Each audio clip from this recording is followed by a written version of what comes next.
Tyler Brooks thought he was making the worst decision of his life when he chose to help a crying child instead of delivering his last pizza of the night.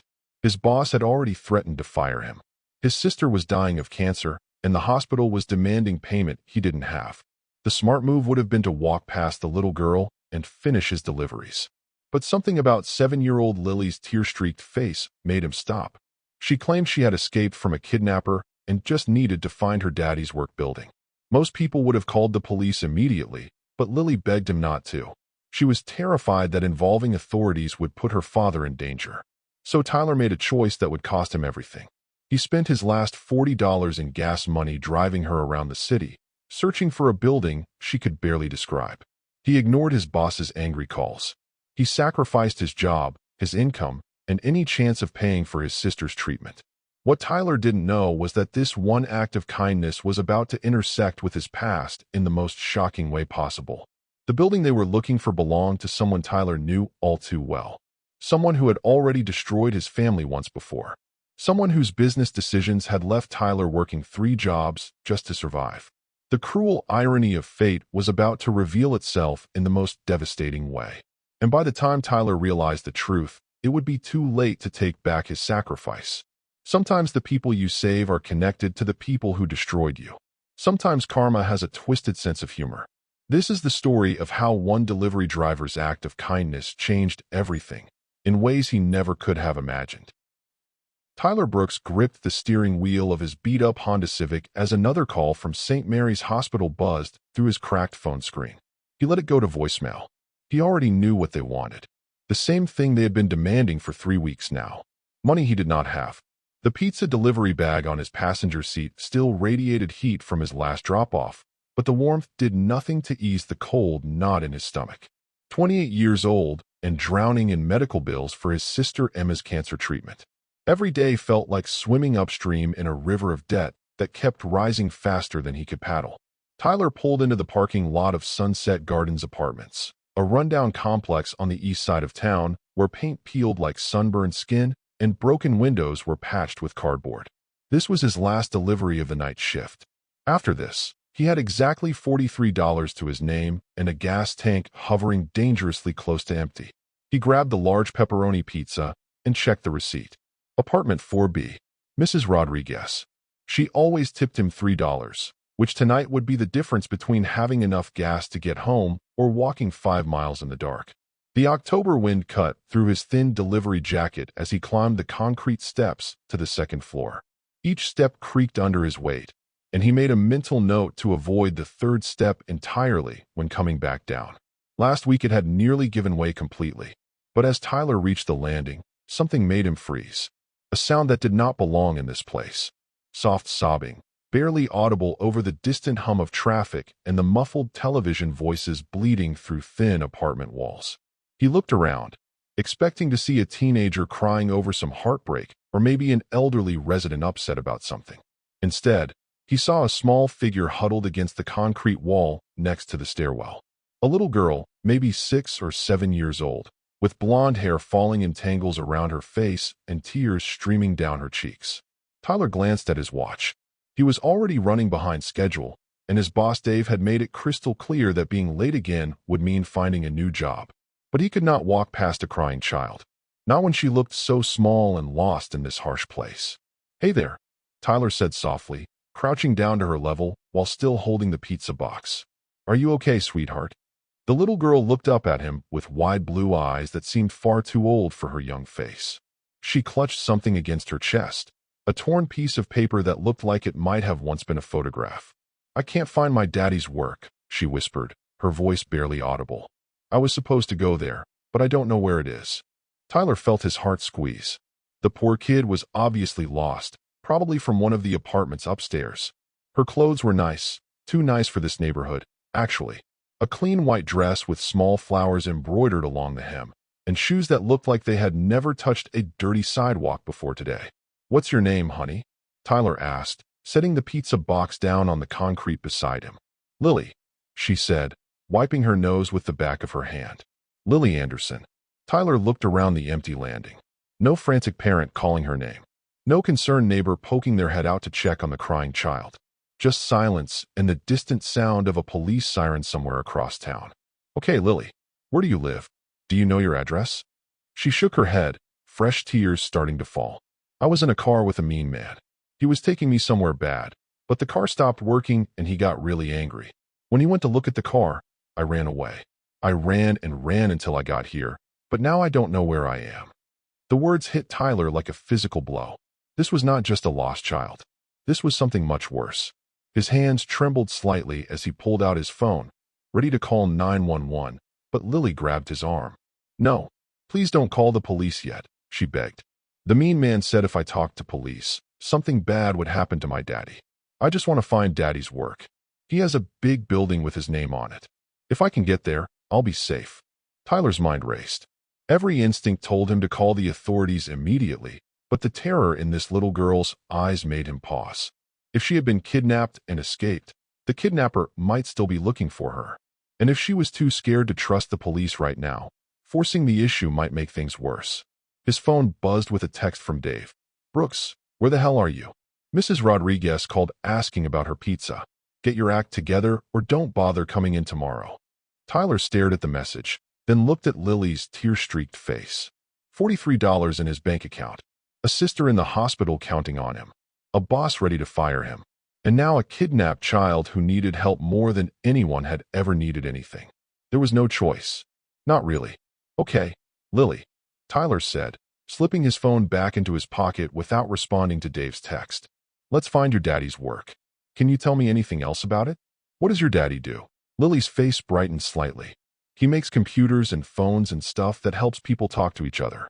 His building is really tall, and it has windows that look like mirrors. And there's a helicopter on the roof sometimes. Tyler nodded, though he had no idea which building she might be talking about. The city had dozens of office buildings, and most of them looked the same to him. But he had to try. What's your daddy's name? Robert Anderson, Lily said, pronouncing each syllable carefully like she had been taught to do.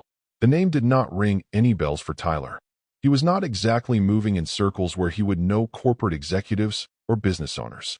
His world consisted of pizza deliveries, hospital waiting rooms, and the constant struggle to keep his head above water. All right, we're going to figure this out, Tyler said, standing up and offering Lily his hand. But first, I need to deliver this pizza really quick, okay? Then we'll use my car to look for your daddy's building. Lily nodded and took his hand. Her fingers were small and cold, and Tyler felt a surge of protective anger toward whoever had taken her and put her through this nightmare. He knocked on Mrs. Rodriguez's door, pizza box in one hand and Lily's small fingers gripped tightly in the other.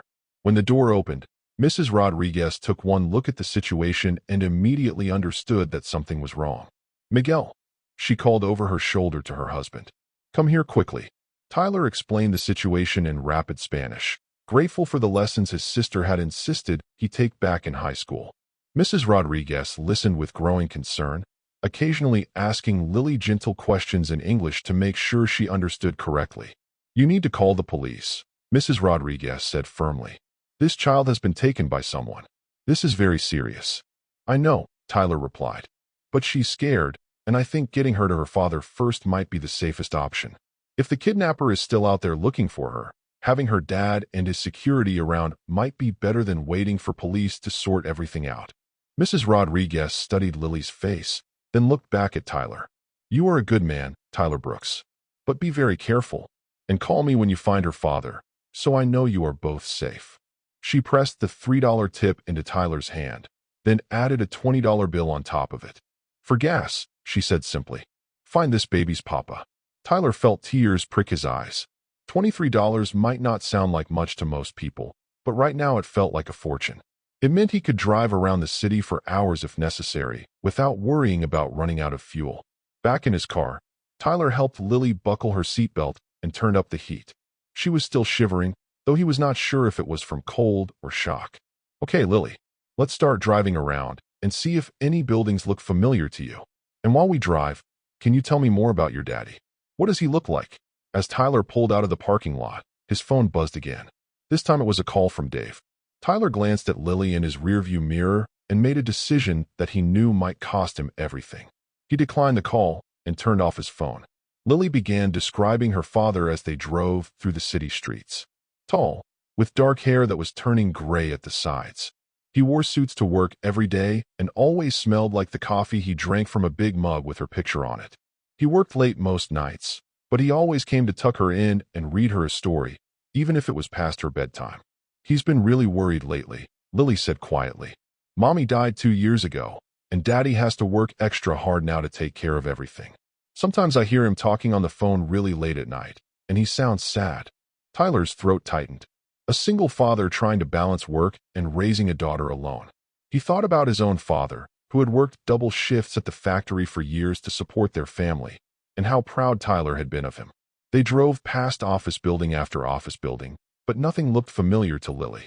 Tyler was starting to worry that they might be searching all night when his gas gauge dipped below a quarter tank. He had used Mrs. Rodriguez's $20 to fill up, but city driving was burning through fuel faster than he had hoped. I'm sorry, I can't remember better, Lily said, noticing Tyler's concerned expression in the rearview mirror. Everything looks different when you're scared. Hey, don't apologize, Tyler said quickly. You're being so brave. We're going to find your daddy, I promise. But even as he said the words, Tyler wondered what he had gotten himself into. His phone had buzzed 6 more times with calls from Dave, and he knew that by ignoring them, he was probably destroying his only source of income. Tomorrow, Emma would need her next treatment, and the hospital would want payment he could not provide. Yet every time he looked at Lily in his mirror, sitting small and trusting in his back seat, he knew he would make the same choice again. Some things mattered more than money. Some things mattered more than jobs. What Tyler did not know, as he drove through the darkening city streets with a kidnapped billionaire's daughter in his car, was that his act of kindness was about to intersect with a past that would change everything. The same Robert Anderson whose daughter he was desperately trying to save was the man whose business decisions had already destroyed Tyler's family once. And tomorrow, when the truth came out, Tyler would discover that sometimes karma has a cruel sense of timing. Tyler had been driving for 2 hours when his phone rang for the 15th time. The caller ID showed Dave's Pizza Palace, and Tyler knew this call would be different from the others. This would be the one that ended his employment. I have to take this, Tyler told Lily, pulling into an empty gas station parking lot. But don't worry, we're not giving up on finding your daddy. Tyler answered the call and immediately heard Dave's furious voice cutting through the static. Brooks, what the hell is wrong with you? Mrs. Rodriguez got her pizza 2 hours late, and I've had 3 other customers calling asking where their orders are. You just disappeared off the face of the earth. Tyler looked at Lily in his rearview mirror. She was hugging the torn photograph to her chest, her eyes wide with worry as she listened to the angry voice bleeding through his phone speaker. Dave, I can explain. There's a situation. I don't want to hear your excuses. This is the 4th time this month you've screwed up deliveries. You're done, Brooks. Come in tomorrow to get your final paycheck, assuming there's anything left after I deduct for the orders you abandoned. The line went dead. Tyler stared at his phone screen, watching his last source of income vanish with the disconnected call. 28 years old, and he had just lost his job to help a child he had known for 2 hours. His phone immediately rang again, but this time it was Emma calling from the hospital. Tyler's hand trembled as he answered. Tyler. Emma's voice was weak, barely above a whisper. The doctor wants to talk to you. They're saying if we can't make the payment by tomorrow morning, they'll have to stop the treatment. Tyler closed his eyes, feeling the weight of the world crushing down on his shoulders. Emma, I heard your boss yelling, Emma said softly. Did you just lose your job? Tyler could not lie to his sister. Not when she was fighting for her life. Yeah, but don't worry about that right now. Focus on getting better. Tyler, no. You can't sacrifice everything for me. I won't let you destroy your life because I'm sick. Emma, promise me you'll figure out a way to get another job. Promise me you won't give up on your own future. Tyler looked at Lily again, this innocent child who was counting on him to reunite her with her father. I promise, Emma. Everything's going to work out. But as he hung up the phone, Tyler felt like he was drowning. No job, no money, his sister's life hanging in the balance. And now he was responsible for a kidnapped child whose father he might never find. Tyler. Lily's small voice broke through his despair. Was that about your sister? The one who's sick? Tyler turned around in his seat. How did you? I heard you talking to Mrs. Rodriguez about her. She has cancer, right? Tyler nodded, not trusting his voice. My mommy had cancer too, Lily said quietly. Before she died, Daddy spent lots of money trying to make her better, but it didn't work. Is your sister going to die too? The question hit Tyler like a physical blow. No, sweetheart. Emma's going to be fine. The doctors just they need payment for her treatment, and I'm going to figure that out. How much money do they need? Tyler almost laughed at the innocence of the question. More than I have, kiddo. A lot more. Lily was quiet for a moment, then reached into her pocket and pulled out a small pink wallet. She opened it and carefully counted out 7 crumpled dollar bills. It's not very much, she said, holding the money out to Tyler. But maybe it can help a little bit. Tyler felt tears burning his eyes. This child, who had been kidnapped and was lost and scared, was offering him her allowance money to help his sister. He gently pushed her hand back.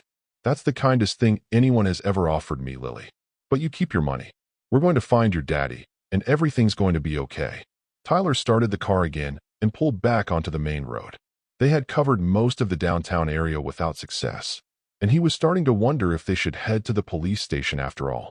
But Lily seemed so certain that finding her father first was the right thing to do, and Tyler could not bring himself to ignore her instincts. What about that one? Lily said suddenly, pointing out the window at a tall building with reflective glass windows. Tyler looked where she was pointing and felt his blood run cold. The building was impressive. 30 stories of gleaming steel and glass with Anderson Technologies written in bold letters across the top. But Tyler recognized it for a different reason entirely. This was the building he had driven past every day for 3 months, watching construction crews put the finishing touches on what the local newspaper had called the crown jewel of the city's new tech district. This was the headquarters of the company that had bought Peterson Manufacturing, the factory where Tyler's father had worked for 30 years. Peterson Manufacturing had been a family business, passed down through 3 generations. They made precision parts for medical equipment, and Tyler's father had been proud to work there. The pay was decent, the benefits were solid, and the Peterson family treated their employees like family. Then Anderson Technologies had swooped in with an offer the aging Mr. Peterson could not refuse. The sale had been completed in a matter of weeks, and the new owners had promised to maintain all existing jobs and benefits. The promise had lasted exactly 6 months. Tyler remembered the day his father had come home with the termination letter. Anderson Technologies was streamlining operations and eliminating redundancies. The factory would be closed, the equipment sold, and the land repurposed for a parking garage. 143 people lost their jobs, including Tyler's father, who was 3 years away from retirement. The severance package had been a joke: 2 weeks' pay and a form letter thanking them for their contributions to the company's growth. No pension, no health insurance continuation, no job placement assistance. Just a polite corporate goodbye and a security escort to the parking lot. Tyler's father had aged 10 years in the months that followed. The man who had once taken pride in providing for his family became quiet and withdrawn. He spent his days filling out job applications that went nowhere, because who wanted to hire a 57-year-old factory worker when they could get someone half his age for the same price? The stress had taken its toll on Tyler's mother too. She had started working double shifts at the diner to try to make up for the lost income, but it was never enough. The family had lost their house 6 months later, and Tyler's parents had moved into a tiny apartment across town. And now here was Tyler, staring up at the gleaming headquarters of Anderson Technologies, holding the hand of the man's daughter who had destroyed his family's life. "That's it," Lily exclaimed, bouncing in her seat. "That's Daddy's building. I recognized the helicopter landing spot on the roof." Tyler sat in stunned silence, watching as Lily pressed her face against the window and pointed excitedly at the building. The cruel irony of the situation was almost too much to process. He had spent the last 2 hours sacrificing everything: his job, his sister's treatment, his future, to help the daughter of the man who had already taken everything from his family once. "Tyler, can we go up there now? Daddy's probably really worried about me." Tyler looked at Lily's hopeful face in the mirror and felt something break inside his chest. This innocent child had no idea what her father had done. She had no way of knowing that the man she loved and trusted had callously destroyed the lives of hundreds of families without a second thought. But she was still just a scared little girl who wanted to go home to her father. And Tyler was still the only person standing between her and the monster who had taken her. Yeah, kiddo, Tyler said, his voice hoarse with emotion. Let's get you back to your daddy. Tyler parked in the visitors section of the Anderson Technologies parking garage, his hands shaking as he turned off the engine. The irony was overwhelming. 3 months ago, he had driven past this building every day on his way to his first job after his father's termination, a night shift at a packaging plant that paid half what his father had made. Tyler had stared up at those gleaming windows and wondered what kind of person could destroy so many lives and sleep peacefully in a mansion built on other people's misery. Now he was about to find out. Tyler. Lily's voice was small and uncertain. You look sad. Are you okay? Tyler forced himself to smile as he helped her out of the car. I'm fine, sweetheart. Just tired. It's been a long night. But as they walked toward the entrance of Anderson Technologies, Tyler felt like he was walking toward his own execution. In a few minutes, he would come face to face with Robert Anderson, the man who had signed the order that destroyed Tyler's family. The man whose corporate restructuring had set in motion the chain of events that led to Tyler working 3 jobs to pay for his sister's cancer treatment. The man whose daughter Tyler had just spent his last $40 in gas money to save. The security guard at the front desk looked up as they approached, and his eyes immediately widened when he saw Lily. Oh my God, the guard breathed, reaching for his radio. Mr. Anderson. Sir, she's here. Your daughter is here. Within seconds, the lobby erupted into chaos. Security personnel appeared from every direction, speaking rapidly into their radios. Elevator doors chimed open, and Tyler could hear running footsteps echoing from the stairwells. And then the elevator doors opened one more time, and Robert Anderson stepped out. Tyler had seen the man's picture in newspaper articles about the factory closure, but seeing him in person was different. Robert Anderson was tall and imposing, with silver-gray hair and the kind of confident bearing that came from never having to worry about money. He wore an expensive suit that probably cost more than Tyler made in 3 months, and his shoes looked like they had been polished to mirror perfection. But right now, none of that mattered. Because right now, Robert Anderson looked like what he was, a father who had thought he might never see his daughter again. Lily. Robert's voice cracked as he ran across the lobby, dropping to his knees as his daughter launched herself into his arms. Oh, baby girl. Thank God you're safe. I was so scared. I thought. I'm okay, Daddy, Lily said, her voice muffled against his shoulder. This man helped me. His name is Tyler, and he drove me all around the city to find you. He used his own gas money and everything. Robert looked up at Tyler for the first time, and Tyler felt his stomach drop. There was something in the man's eyes, a flicker of recognition that suggested he might remember Tyler from somewhere. Sir, one of the security guards said, approaching cautiously. We should call Detective Morrison. He's been coordinating the search, and... In a minute, Robert said, standing up with Lily still in his arms. He extended his hand toward Tyler. I'm Robert Anderson.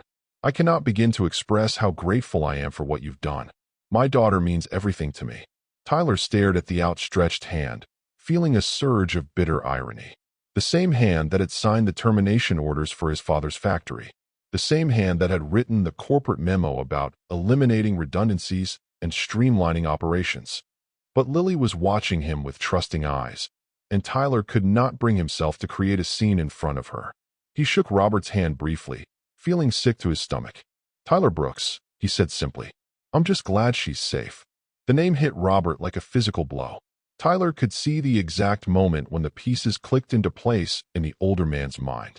Robert's face went pale, and his grip on Lily tightened unconsciously. Brooks, Robert repeated slowly. Are you related to James Brooks, who used to work at Peterson Manufacturing? Tyler felt the last of his composure cracking. He's my father. The silence that followed was deafening. Even the security guards seemed to sense that something significant had just happened, though they had no idea what. Robert Anderson stared at Tyler with an expression that cycled through shock, recognition, and something that might have been guilt. He knew exactly who James Brooks was. He had probably signed the termination paperwork personally. Mr. Anderson? Detective Morrison's voice cut through the tension as he stepped off the elevator. We got the call that Lily's been found. Is she hurt? Do we need medical attention? No, Robert said, his voice strained. She's fine. This man, Tyler, he found her and brought her here safely. Detective Morrison approached Tyler with a professional smile. Mr. Brooks, I'm Detective Morrison. Can you tell me where you found Lily and what happened? Tyler recounted the story, leaving out his personal connection to Robert Anderson. He described finding Lily outside the apartment complex, her story about escaping from a kidnapper, and their search for her father's building. Detective Morrison took notes and asked follow-up questions, treating Tyler like a hero who had saved the day. But Tyler could feel Robert's eyes on him the entire time, and he knew the man was processing the cruel irony of the situation. The son of a man he had callously fired had just saved his daughter's life. "We'll need you to come to the station to give a formal statement," Detective Morrison told Tyler. "And we'll want to have our people examine your car, since Lily was in it. Standard procedure for a kidnapping case." "Of course," Tyler said. "Whatever you need." "Actually," Robert interjected, "I'd like to speak with Mr. Brooks privately first, if that's all right." Detective Morrison looked between the two men, sensing undercurrents he did not understand. "Sure thing. I'll get started on the preliminary report. But don't take too long. We need to move quickly on this." Robert handed Lily to one of the security guards. "Take her up to my office and get her something to eat. And call Dr. Patterson. I want her checked out to make sure she's really okay." "Daddy, is Tyler going to be in trouble?" Lily asked, looking worried. "He didn't do anything wrong. He saved me." "No, sweetheart," Robert said, his voice gentle. "Tyler's not in trouble. I just need to talk to him about something important." As the security guard carried Lily toward the elevator, she called out over his shoulder, "Tyler, thank you for helping me find Daddy. You're a hero." Tyler felt tears burning his eyes as he watched her disappear into the elevator. A hero. If only she knew the truth. Robert gestured toward a quiet corner of the lobby, away from the bustle of security personnel and detectives. When they were alone, he turned to face Tyler directly. "I know who you are," Robert said quietly. "And I know what my company did to your father, to your family." Tyler laughed bitterly. "Do you? Do you really? Because from where I'm standing, it looks like you've done pretty well for yourself while my family lost everything." "You're right," Robert said, and the admission caught Tyler off guard. "You're absolutely right. The Peterson acquisition was handled poorly. The employee transitions were mismanaged. People got hurt who shouldn't have been hurt. People got hurt." Tyler's voice rose, and he struggled to keep it under control. "People got destroyed. My father worked for that company for 30 years. 30 years of loyalty, and you threw him away like garbage. Do you have any idea what that did to him? To my mother? To all of us?" Robert looked down at his hands. "I signed those termination orders. I remember your father's name on the list.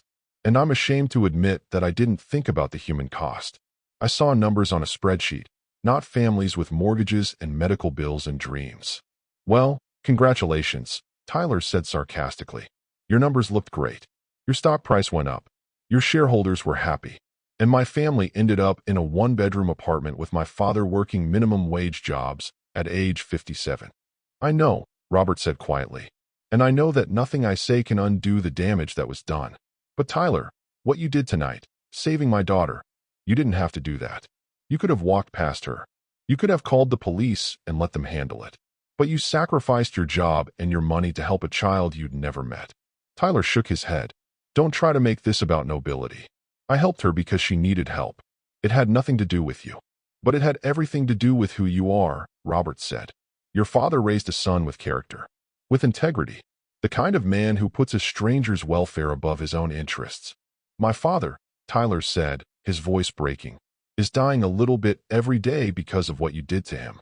And my sister is in the hospital right now because I can't afford her cancer treatment. So don't stand there and tell me about character when your decisions destroyed everything my family worked for." Robert's face went white. "Your sister has cancer?" "Acute lymphoblastic leukemia," Tyler said, the words tasting like ash in his mouth. "She's 24 years old, and she's dying because I can't afford to keep her treatments going. I just lost my job tonight because I chose to help your daughter instead of delivering pizzas. Tomorrow morning, the hospital is going to stop her treatment because I can't make the payment." The silence stretched between them, heavy with the weight of cruel irony.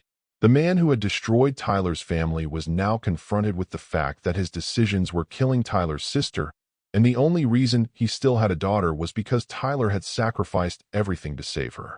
"How much?" Robert asked quietly. "What? How much do you need for your sister's treatment?" Tyler stared at him. "You think you can just write a check and make this go away? You think money can fix what you've done? No, Robert said. I know it can't. But your sister doesn't deserve to suffer because of my mistakes. How much do you need? Tyler wanted to tell him to go to hell. He wanted to walk away and leave Robert Anderson to live with the knowledge that his daughter was safe while Tyler's sister died because of his corporate greed. But Emma was dying, and Tyler's pride would not save her life. $87,000, Tyler said, the number falling from his lips like a stone. That's what they need to continue her treatment protocol. I've been making payments when I could, but it's not enough. It's never enough. Robert pulled out his phone and made a call. Patricia, it's Robert. I need you to call St. Mary's Hospital immediately. I want you to pay off the full outstanding balance for a patient named Emma Brooks. Yes, tonight. Use my personal account. He paused, listening. I don't care what time it is. Wake up whoever you need to wake up. This is urgent. Tyler stood frozen, watching this man, this enemy, casually solve with a phone call the problem that had been destroying Tyler's life for months. It's done, Robert said, hanging up. Your sister's treatment will continue. Why? Tyler asked, his voice barely above a whisper. Because you saved my daughter's life, Robert said simply. Because you showed her kindness when you had every reason to hate me. Because your father raised you to be a better man than I've been. Tyler felt his knees go weak. The relief was overwhelming, but so was the anger. This man had the power to solve Tyler's problems with a single phone call, which meant he also had the power to prevent those problems in the first place. How many other families were struggling because of Robert Anderson's business decisions? How many other sisters were dying because their brothers could not afford to save them? This doesn't make us even, Tyler said, his voice shaking. This doesn't undo what you did to my family. I know, Robert said, and I'm not asking for forgiveness.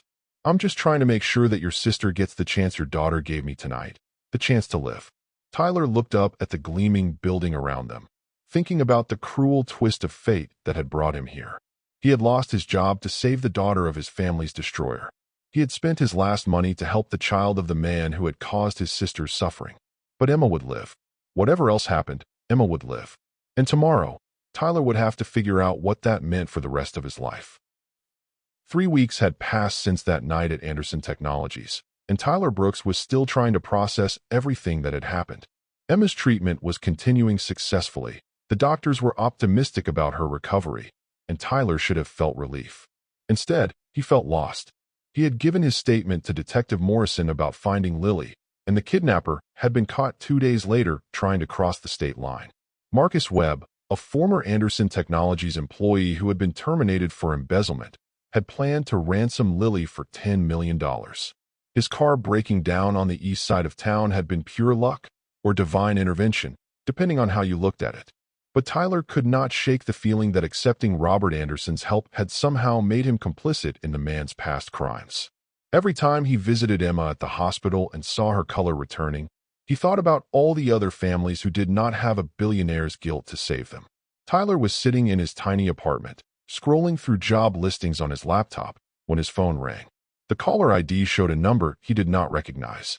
Hello, Tyler? This is Captain Jennifer Martinez from the Metro Fire Department. Do you have a few minutes to talk? Tyler sat up straighter. He had applied to be a paramedic with the fire department 6 months ago, but had been told the position was filled. Yes, ma'am. What can I do for you? We've had a position open up in our Emergency Medical Services division. I know you applied earlier this year, and I'd like to discuss the opportunity with you. Are you still interested in becoming a paramedic? Tyler's heart started racing. Being a paramedic had been his dream since high school, but the training was expensive and the waiting lists were long. He had been working delivery jobs and factory work to pay the bills while waiting for an opportunity that might never come. Absolutely, Tyler said. I'm very interested. Excellent. Can you come in tomorrow morning for an interview? Say 9 o'clock. I'll be there. After hanging up, Tyler stared at his phone in disbelief. A paramedic position. His dream job. After 3 weeks of unemployment and growing despair, maybe his luck was finally turning around. The next morning, Tyler put on his best shirt and tie and drove to the fire department headquarters. Captain Martinez was a woman in her 40s with kind eyes and a firm handshake. She led him to her office and gestured for him to sit down. Tyler, I'm going to be direct with you, she said. This position became available because we received a substantial donation that allowed us to expand our emergency medical services. The donor specifically requested that we hire additional paramedics to improve response times in underserved areas of the city. Tyler nodded, wondering where this was going. The donation came with one condition. Captain Martinez continued.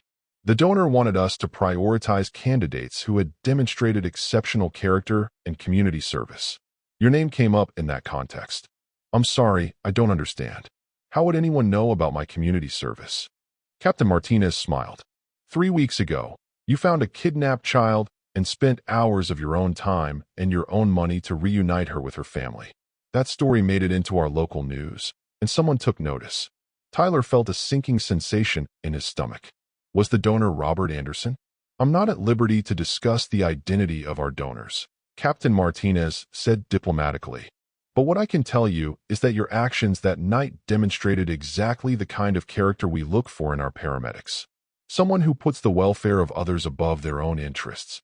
Tyler rubbed his temples, feeling the familiar weight of Robert Anderson's influence on his life. First the hospital bills, now this job opportunity. How many strings was the man pulling behind the scenes? Captain Martinez, I appreciate the opportunity, but I need to know, am I being offered this job because I'm qualified, or because someone with money asked you to hire me? Captain Martinez leaned back in her chair. Tyler, let me be clear about something. I have been running this department for 8 years, and I have never hired anyone based solely on a donor's recommendation. You're here because your application impressed me 6 months ago, and you're being offered this position because you have the skills, the temperament, and the character we need. She pulled out a file folder and opened it. You completed your EMT certification with a 4.0 GPA. You have experience working under pressure from your various jobs. You speak fluent Spanish, which is invaluable in this community. And you've demonstrated repeatedly that you're willing to sacrifice your own interests to help others. Tyler looked at his application materials spread across her desk. But the timing is fortunate, Captain Martinez agreed. The donation allowed us to create this position. But you earned it, Tyler. The question is, do you want it? Tyler thought about his dream of becoming a paramedic, of having a career where he could help people in their most desperate moments. He thought about Emma, whose treatment was now secure, and about his parents, who were still struggling in their tiny apartment. What would the job entail? Tyler asked. You'd be part of our rapid response team, covering emergency calls in the downtown and east side areas. The position comes with full benefits, including health insurance for you and your family. The salary is $58,000 a year to start, with regular raises based on performance. Tyler felt dizzy. $58,000 was more than he had ever imagined making. It was enough to help his parents find a better place to live. It was enough to build a real future. When would I start? Immediately. We'll provide 6 weeks of intensive training, and then you'd be assigned to a senior paramedic for field training. The whole process takes about 4 months. Tyler took a deep breath. I accept. Captain Martinez smiled and shook his hand. Welcome to the team, Tyler. I think you're going to do great things here. As Tyler left the fire department, he felt a mixture of excitement and unease. He had gotten his dream job, but he could not shake the feeling that Robert Anderson was still pulling strings in his life. The man had paid for Emma's treatment and now apparently funded the expansion that created Tyler's position. Tyler's phone buzzed with a text from an unknown number. Congratulations on the new job. You earned it. A friend. Tyler stared at the message, knowing instinctively who had sent it. Robert Anderson was still watching, still trying to manage the consequences of their intersection. But as Tyler drove home to tell Emma the good news, he decided it did not matter. Whatever Robert Anderson's motivations were, Tyler was going to be a paramedic. He was going to save lives and help people in their darkest moments.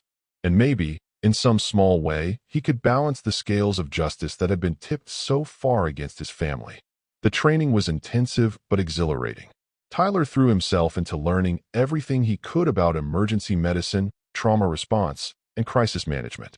His instructors praised his dedication and his natural ability to stay calm under pressure. During his 4th week of training, Tyler was practicing for insertion when Captain Martinez approached him. Tyler, I wanted to let you know that your field training assignment has been finalized. You'll be working with Sarah Thompson. She's one of our best paramedics, 20 years of experience. Thank you, Captain. I'm looking forward to it.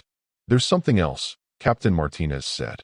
The hospital where your sister is receiving treatment has requested that our department provide additional emergency services for their cancer ward. Given your personal connection and your Spanish language skills, I'd like you to be part of that rotation. Tyler felt a chill. Captain, I'm not sure that's appropriate. My sister is a patient there, and which is exactly why you'd be perfect for the assignment. Captain Martinez interrupted. You understand what those families are going through. You know how frightening it can be when someone you love is fighting for their life. That empathy will make you a better paramedic. Tyler nodded slowly. If you think it's the right fit. I do. And Tyler? The expansion of services to St. Mary's is being funded by the same donor who created your position. They specifically requested that we assign our most compassionate paramedics to that rotation. There it was again. Robert Anderson's invisible hand, shaping Tyler's life in ways both obvious and subtle. Tyler was beginning to understand that the man's guilt ran deeper than he had initially realized. 3 months later, Tyler was working his first solo shift when the call came in.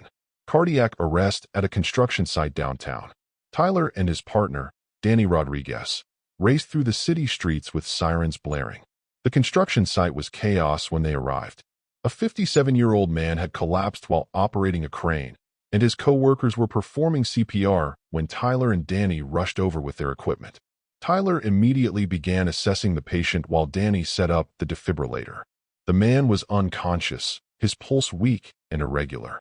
Tyler started in 4 and began administering medications while Danny prepared to shock the heart back into a normal rhythm. Come on, Tyler muttered as he worked. Stay with us. The defibrillator charged, and Danny called clear. Tyler stepped back as the shock was delivered. The heart monitor showed a brief return to normal rhythm, then flatlined again. Again, Tyler said, continuing chest compressions. They worked for 20 minutes, cycling through medications and defibrillation attempts. Tyler refused to give up, drawing on every technique he had learned during training. Finally, the heart monitor showed a steady, strong rhythm. The man's eyes fluttered open, and he looked around in confusion. What happened? You had a heart attack, Tyler explained as they loaded him onto a stretcher. But you're going to be okay. We're taking you to the hospital. During the ambulance ride, the man grabbed Tyler's hand. Thank you, he whispered. I have grandchildren.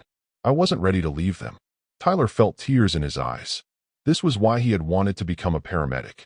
This moment, when training and dedication and pure determination could mean the difference between life and death. At the hospital, Tyler was filling out his report when Dr. Patricia Williams approached him. Excellent work out there, Tyler, she said. That was a complex cardiac event, and your quick thinking probably saved his life. Thank you, Dr. Williams. It felt good to help. I wanted to let you know that we've been tracking the response times since the department expanded services. The average response time for emergency calls has improved by 37%. Lives are being saved because of the additional resources. Tyler nodded, thinking about the anonymous donor who had made it all possible. Doctor, can I ask you something? The funding for the expanded services, do you know anything about where it came from? Dr. Williams looked at him carefully. Why do you ask? I have a feeling that someone has been influencing my career path. I'd like to know if my suspicions are correct. Dr. Williams was quiet for a moment. Tyler, I can't discuss the details of our funding sources, but I can tell you that sometimes people who have made mistakes in their past look for ways to make amends. Sometimes they find that helping others is the only way to live with their guilt. That evening, Tyler was driving home when he decided to take a detour past the old Peterson manufacturing building. The factory had been demolished months ago, and now it was just an empty lot with a sign announcing future site of Anderson Technologies parking expansion. Tyler sat in his car, looking at the vacant lot where his father had once worked with pride and dignity. The irony was overwhelming. Robert Anderson had destroyed this place and the lives of everyone who worked here, but his guilt had led to Tyler's dream job and Emma's life-saving treatment. Tyler's phone rang. It was his father. Tyler, I have some news, James Brooks said, his voice more energetic than Tyler had heard it in months. I got a job. Dad, that's amazing. Where? You're not going to believe this. Peterson Manufacturing is reopening. They called me this morning and offered me my old position back, with full benefits and back pay for the time I was unemployed. Tyler felt the world tilt on its axis. What? How is that possible? I don't know all the details, But apparently the company was bought back from Anderson Technologies by some investment group. They're rebuilding the factory and rehiring all the original employees. The investors said they wanted to restore a vital part of the community. Tyler closed his eyes, understanding immediately what had happened. Robert Anderson had sold the company back to someone who would restore it. Another invisible string being pulled, another life being quietly repaired. Dad, how much back pay are they offering? Enough to cover what we lost when the factory closed, plus a bonus for the hardship we endured. Tyler, we can move back to our old neighborhood. Your mother can stop working double shifts. We can have our lives back. Tyler felt tears streaming down his face. I'm so happy for you, Dad. You deserve this. I keep thinking about karma, James said. How sometimes the universe finds a way to balance things out. I never thought I'd get my dignity back, but somehow it happened. Tyler hung up and sat in the empty lot, thinking about karma and guilt and the strange ways that justice sometimes worked. Robert Anderson had destroyed Tyler's family, but his guilt had led him to save Emma's life, give Tyler his dream job, and now restore his father's career and dignity. Tyler pulled out his phone and typed a text to the number that had congratulated him on his new job. Thank you for everything. I understand now that some debts can never be fully repaid, but the effort to try means something. The response came immediately. Your family's strength and character inspired the changes, not my guilt. I hope someday you can forgive an old man's mistakes. Tyler stared at the message for a long time, then typed back. Forgiveness is earned through actions, not words. You're on the right path. 6 months later, Tyler was working a shift at St. Mary's Hospital when he got a call about a child who had fallen from a playground and needed immediate transport to the trauma center. When he arrived at the scene, he found a familiar face waiting for him. Lily Anderson was sitting on a bench with a woman Tyler assumed was her nanny, holding an ice pack to her elbow. When she saw Tyler, her face lit up with recognition. Tyler, it's you. Daddy said you became a paramedic like you wanted. Tyler knelt down beside her, switching into professional mode. Hey there, Lily. I heard you took a tumble. Can you tell me what happened? I was trying to do monkey bars, but I fell. My arm hurts, but I don't think it's broken. Tyler carefully examined her arm, checking for signs of fracture or serious injury. You're right. I don't think it's broken either. But we should get you to the hospital for some x-rays, just to be sure. As they rode in the ambulance, Lily chatted about school and her friends and how much she missed her daddy, who was traveling for work. Tyler listened with half his attention while monitoring her vital signs, struck by how normal and innocent she seemed. At the hospital, Robert Anderson was waiting in the emergency room. He looked older than Tyler remembered, with more gray in his hair and deeper lines around his eyes. How is she? Robert asked immediately. She's fine, Tyler said. Possible minor sprain, but no fracture. The doctors will want to do x-rays to confirm. Thank you, Robert said quietly. Again, Tyler nodded and started to walk away, but Robert called after him. Tyler, wait. I wanted you to know that your father is doing well at the factory. He's been promoted to floor supervisor. I heard. Thank you for that. I also wanted you to know that this is the last time I'll interfere in your life. You've built your own path now, and you don't need my help anymore. Tyler looked at this man who had been both destroyer and savior in his family's story. Mr. Anderson, what you did to my father and all those other families was wrong. But what you've done to try to make amends, it matters.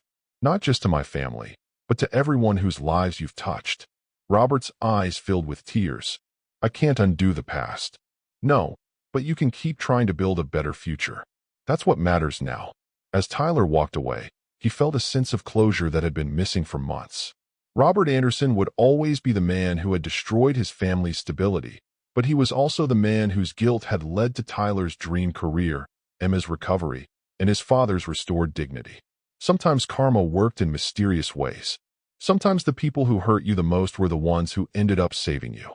And sometimes the greatest gift you could give someone was the chance to earn their forgiveness through action rather than words. Tyler climbed into his ambulance and drove back into the city, ready to answer the next call, ready to save the next life. He had found his purpose in the aftermath of tragedy, and he had learned that sometimes the most meaningful redemption came not from forgetting the past, but from transforming it into something better. The radio crackled with a new emergency call, and Tyler hit the sirens, racing towards someone else's crisis. carrying with him the knowledge that every life he saved was part of a larger story of justice, redemption, and the unexpected ways that kindness could change the world.